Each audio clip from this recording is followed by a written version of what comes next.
antes de comenzar te voy a pedir que te suscribas al canal, que toques la campanita para recibir todas las notificaciones y si quieres comentarme, que me comentes. Y sin más preámbulos, vamos con el tema. Hoy es una historia de Ochun, un pataquí de Ochun y de Changó. Y se llama Ochun engañó a la muerte a Ikú para lograr el amor de Changó.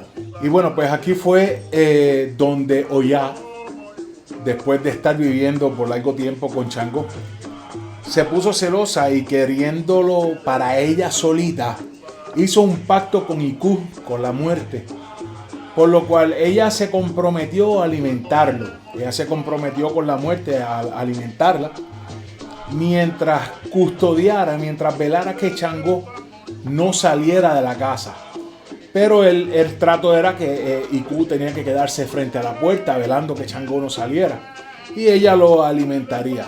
Un día, Ochun se entera de la prisión de Changó, de que Changó estaba prácticamente secuestrado en la casa de Oya, y fue a donde Orula a consultarse. Y pues llegó, se miró con Orula y Orula le sacó el signo, y en lo que el signo le marcaba era engaño y falsedad.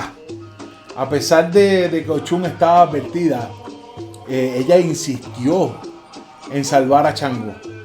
Entonces Orula pues le hizo esbo, y le hizo esbo con un acucó, con un gallo, opolopotí, mucho ron, oñí, miel. Utilizó opolo perfum, mucha cascarilla, 9 acarabisbó. Acarabisbó son bollos de pan de maíz, y 9 bolitas de ñame amarillo, y pues todos los ingredientes que se utilizan en el esbo, ¿verdad? Después que Ochun hace el esbo, se fue con calma y lo llevó a la puerta de la casa de Oya. Y allí, con la salamería de ella, con su dulzura y su cosa rica, logró corromper la moral de Ikú. Y lo puso a comer y a beber de todo lo que había llevado en el esbo. Y pues había bastante alcohol, bastante ron, opolopotí. ¿Y qué pasó con Ikú?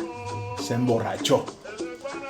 Ya con Ikú fuera de carrera, Ochun podía llevar a cabo su plan de sacar a Changó de la casa, y cogió la cascarilla y lo empavonó de cascarilla, lo llenó de fum, de arriba hasta abajo. Y de esta manera lo sacó de ahí, haciéndolo invisible ante los ojos de la muerte si llegaba a despertar, ¿verdad? Ikú no lo iba a ver porque estaba lleno de cascarilla. Se lo llevó lejos de allí y reposaron en algún lugar. Y Changó le dijo a Ochun: te ofrecí darte lo que quisieras si me sacabas de allí. Así que pide, mami, pide que hay. Y Ochun, salamera y dulzona, con su cosa rica, le dijo: papi, yo solo deseo tu amor. A lo que Changó le contestó: eso que me pides no puedo concedértelo, Ochun, pues solo deseo estar en los brazos de Oya, que es a quien pertenece mi corazón.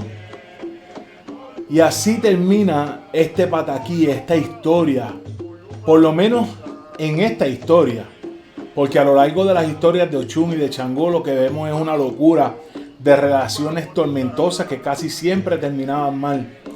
Esas relaciones que ellos tenían y las historias que se cuentan eran bien tortuosas por alguna razón. Es de ahí que se desprenden ciertos criterios de algunas personas que interpretan que una relación entre un hijo de Ochun y una hija de Changó, o viceversa, no camina. Dicen que a la larga o a la corta esa relación termina rota. Yo personalmente soy de los que piensan que las relaciones de pareja nada tienen que ver con el Orisha Latvatori o el ángel de la guarda de las personas. Yo lo que sí debo tratar de hacer es entender el mensaje oculto en estas historias. Tratar de descifrar el mensaje y ver cómo me toca, para no caer en los mismos errores que cuentan estas historias que ellos cayeron. De esta historia yo podría deducir que a Ochun la chavó el capricho, las pasiones desmedidas, la desobediencia y el obviar que Changó ya estaba comprometido, entre otras cosas que se pueden seguir analizando, porque esto es un mundo de análisis. En cuanto a Changó y a Oya, creo que los celos obsesivos de Oya, la desconfianza, el sentido de pertenencia que desarrolló Oya sobre Changó al punto de ponerle IQ, de ponerle la muerte a que lo vigilara en la puerta de su casa donde lo encerró, ya eso estaba malísimo. La historia no dice qué pasaría si Changó salía, pero siendo IQ posiblemente se los amaba, lo iba a liquidar. Pero al final, ¿con qué queda cada uno de ellos?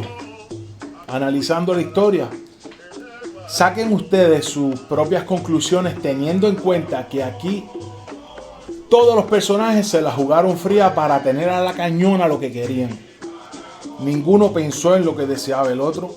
El egoísmo reinó y nadie ganó. Después de tanto sacrificio, aquí se quedó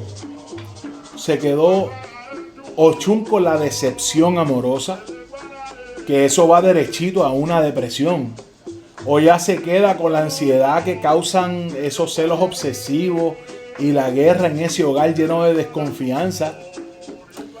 Changó, ese quedó sometido al maltrato, a las peleas entre parejas, quedó como un estafador falso y tramposo que no mostró ningún tipo de empatía delante de una mujer, que en ese caso fue Ochun, porque le hace una promesa y no le cumple. Después que logra lo que obtiene, simplemente le dice: perdóname, mami, pero te puedo complacer en otras cositas, pero no puedo vivir contigo, ¿verdad?